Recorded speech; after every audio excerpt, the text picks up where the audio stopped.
Garry Kasparov and Magnus Carslen are undoubtedly two of the greatest chess players of all time. Now, even though these legends are both fairly contemporary, they haven't faced each other a single time in an official chess tournament. The only time they met was in Reykjavik in 2004, where they played 3 matches of blitz.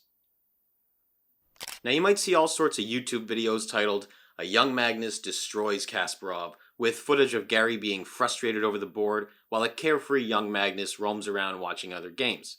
Let me tell you, all those titles are essentially pure clickbait. In fact, Kasparov didn't really have any trouble beating Magnus at all. In fact, he won 2 out of 3 of those games, and that third game, Magnus managed to draw. But this draw was enough to make Magnus an overnight sensation, because at the time, a 14-year-old drawing Kasparov, that's not something you saw every day. The game we're going to take a look at today is actually the first game between these two, and you could really say it was a clash of generations and a passing of the torch in chess legacy. So let's jump right into this one.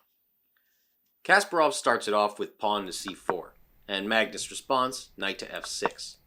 White plays knight to c3, pawn to g6, preparing for a fianchetto.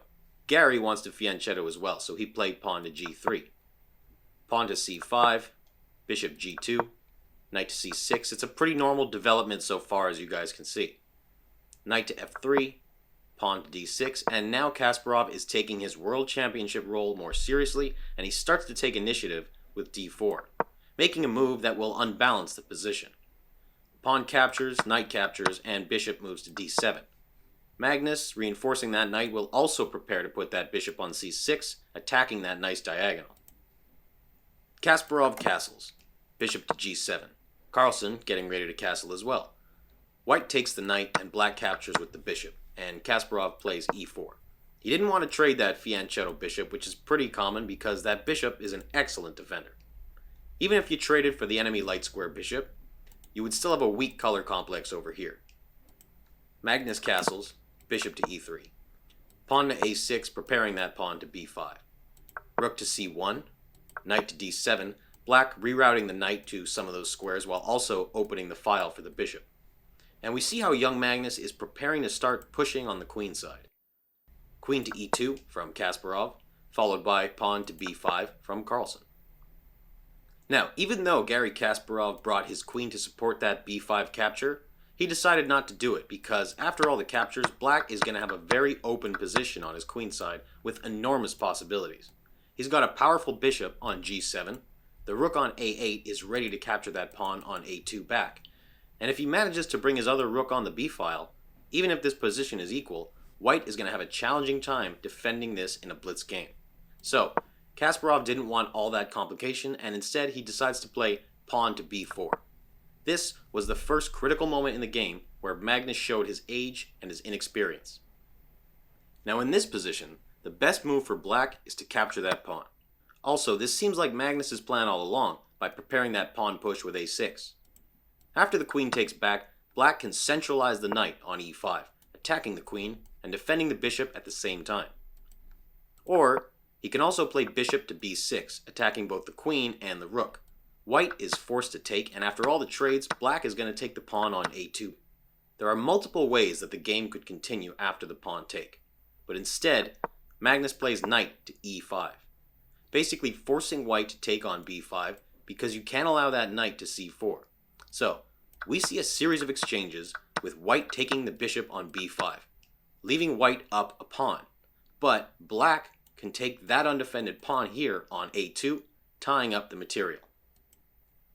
Now here, again, we can plainly see the difference in experience between these two players. Maybe Magnus is feeling the pressure of playing the best chess player of all time because in this position, instead of taking this pawn right here, the best move in that position, he plays queen to b8.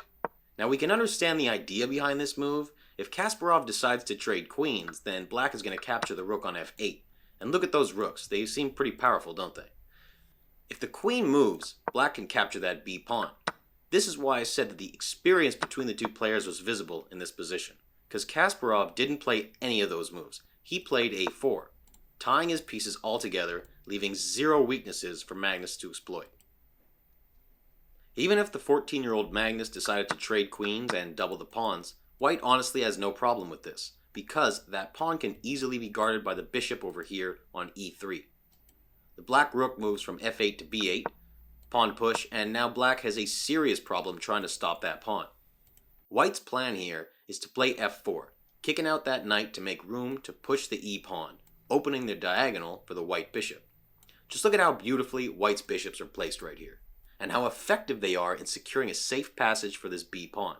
Let me tell you, these two bishops right here, they're worth a lot more than a queen in this position. So, how do you think black would react here? What's the best move to stop that pawn?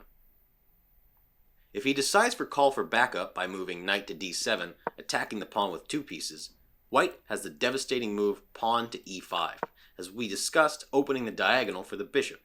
And if Magnus decides to save his rook here, let's say rook to a4, this is going to be worse for him. White is going to push the pawn to b7, and rook to c8 next move is unstoppable. So we can see that the pawn push can create a lot of problems. So the best move in this position right now is to play rook to a4 immediately. This was important to do because first, you don't allow that e-pawn push for White, and second, you get away with that rook for a potential b7 move from White. Here, the game's going to continue with White having a 0.6 advantage and a much easier position to play with. But Magnus wouldn't be down material.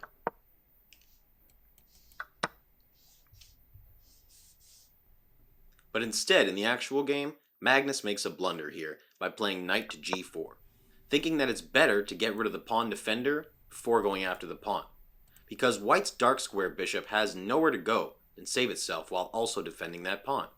However, Kasparov immediately plays pawn to f7, leaving a young Magnus Carlsen with no other choice than to admit defeat and surrender. So why did Magnus surrender here? Let's take a look. Because if the rook takes the pawn, we see that same e5 move with a discovery attack now on both the rooks. So Magnus is going to be down in exchange and would eventually lose the game. Again, as I mentioned earlier, if he decides to save his rook, it would be even worse because rook to c8 is unstoppable, and now you'll be down a full rook, not an exchange. It's really too bad we haven't seen more games between these two, especially now that Magnus is so much more mature and has an entirely new mindset regarding his chess play. But at least we could enjoy these three non-official games between these two legends. Thanks again for watching, and let me know in the comments, who do you think would win? A prime Magnus or a prime Kasparov? See you later.